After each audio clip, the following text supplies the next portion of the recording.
we can explore the possibility that that which will benefit us in the end benefits us in the process of attaining it, and that which harms us in the end harms us in the process of attaining it.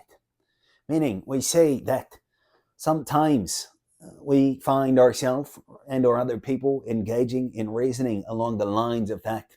Basically, well, the end justifies the means. Right now, I am doing bad things. I'm harming myself. But in the end, I hope to get to somewhere good. Is that sound logic or not? So we say that here we should be careful to distinguish the types of self-sacrifice, the types of suffering and pain that there are. There is, as it concerns the category of suffering of pain, such suffering as ensues when certain objectives that we cannot but hold and have as our own are violated. And sometimes that kind of suffering is absolutely necessary to achieve some success. There are some obvious examples. Objectives that we all but cannot but have, meaning we have to have them, are related to the body. For example, food, oxygen, water, sleep. The body, we could say, so to speak at least, has one agenda or one series of agendas.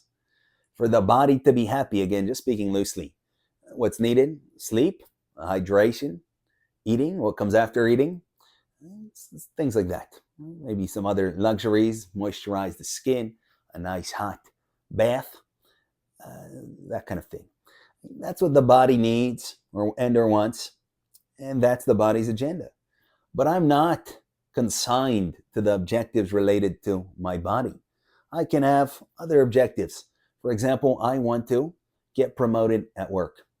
And this promotion demands that I work long hours. And working long hours happens to contradict some of the objectives that my body has, such as pertain to sleep, such as pertain perhaps to the lunch if I have to skip lunch, maybe dinner if I then have to skip dinner.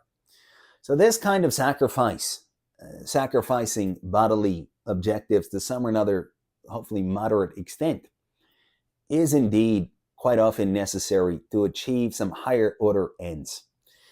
If I, as an athlete, am not willing to at all infringe upon the objectives pertinent to my anatomy, I'm not getting very far at all. Meaning if I stop the second that my muscles, so to speak, yell out to stop, oh no, I'm feeling a little burn, I have to stop right now. My lungs are burning a little bit as I'm running, I have to stop right now. This is a little bit painful and tedious. These drills, these exercises, I have to stop. I'm not going anywhere as an athlete. I have to be willing to step into, or should we say contradict, some of those objectives and sustain at least some bodily suffering in order to achieve my athletic potential or move in that direction. So that's one thing. And with that said, obviously that can be taken to a harmful extreme. Right? Without a healthy functioning body, I can be severely limited in what I can accomplish in life. As it said, health is a crown that only the sick see and the healthy wear. Meaning if I'm healthy, there's a chance that I take it for granted. I don't think about it. And only people that are not well can see it. Wow, those healthy people, how lucky they are. How lucky somebody is even to be without a fever. I can see if I have a fever. So how lucky somebody is to be able to walk. I can see if I can't walk. But if I can walk, if I don't have a fever and so forth, there's a good chance I just take it for granted. And I'm willing to perhaps sometimes be a little bit careless. I need to get this promotion, so I'll disregard my body. I need to get in shape or win some athletic contest, so I'll do various kinds of things that can infringe on my bodily health. That has to be done in moderation. That seems to be the prudent advice here. To some extent, we do have to suffer physically to achieve something, even if it's just getting up in the morning, staying awake. right? Things like that. Again, the body has its agenda: sleep, eat, that kind of thing, digestion. So yeah, we certainly have to be ascetic, to so say, at least a little bit. But if we take it to the extreme and we ruin our health, then we most likely cut into our chances of achieving whatever it is that we wanted to achieve. So that's far as it concerns that kind of suffering. But then there is suffering such as entails contradicting objectives that ought not be contradicted at all. To use the body again as an example, I should be willing to suffer as it concerns getting up, even if I'm sleepy. In most cases, there's certain cases I only got an hour of sleep and it would be counterproductive sleeping. But generally speaking, very many people, if not most people, face at least, a little bit of lethargy and or sleepiness in the morning. If I always listen to that, I have to go back to sleep. That's it. Not just snooze, just for another 5 hours, even though I work, I'm not getting anything done. But objectives such as to keep my skin intact, to not cut my skin, right, without good reason, a surgeon or a doctor, needle, something this, that's an objective that generally should never be violated, right? An objective such as has it be destructive to, goodness forbid, drink some kind of poison, something very toxic. Don't ever do that, right? That's not a good objective to violate. Do get up in the morning, but don't drink any toxin or any poison. You get the idea. So here, that's a different class of suffering. And that certainly applies to ourselves as persons. There are things that I can do as an individual as it concerns my inner mental, moral aspects that even a little bit are destructive. Right? They're akin to the poison. They're akin to breaking open my skin for no good reason, that kind of thing. And if I entail that kind of suffering on the way to achieving some goal, then that goal will not be good for me by definition. What's an example? Let's say that here the objective is moral health, which says that it is wrong to steal from other people. It is wrong to prioritize myself simply and solely because I am me and you're not me. And just because I am me and you are not me, I feel free to call you and try to scam you. You want a cruise? Transfer me $100. I feel free to sell you garbage products, which I would never use because I'm me and you're not me. I feel free to do that. I feel free to tarnish your reputation just because I want to get ahead. I feel free to backstab you because I want to be promoted, even though I would never want my reputation tarnished. And I would never want to be stabbed in the back by a colleague. We see that these objectives of moral health cannot be violated at all. Would I be successful in the end? If I achieve quote unquote success, meaning if I fulfill some kind of aspiration that I had in mind, I want to be a manager on this level. I want to have this sum of money in the bank account. I want to have fame of such and such degree, A-list, B-list, C-list, whatever it might be. But in the process of moving toward that goal, I contradict these objectives. Right? I do stab people in the back, and I do unfairly tarnish people's reputations, and I do steal, and I do lie, and I do cheat.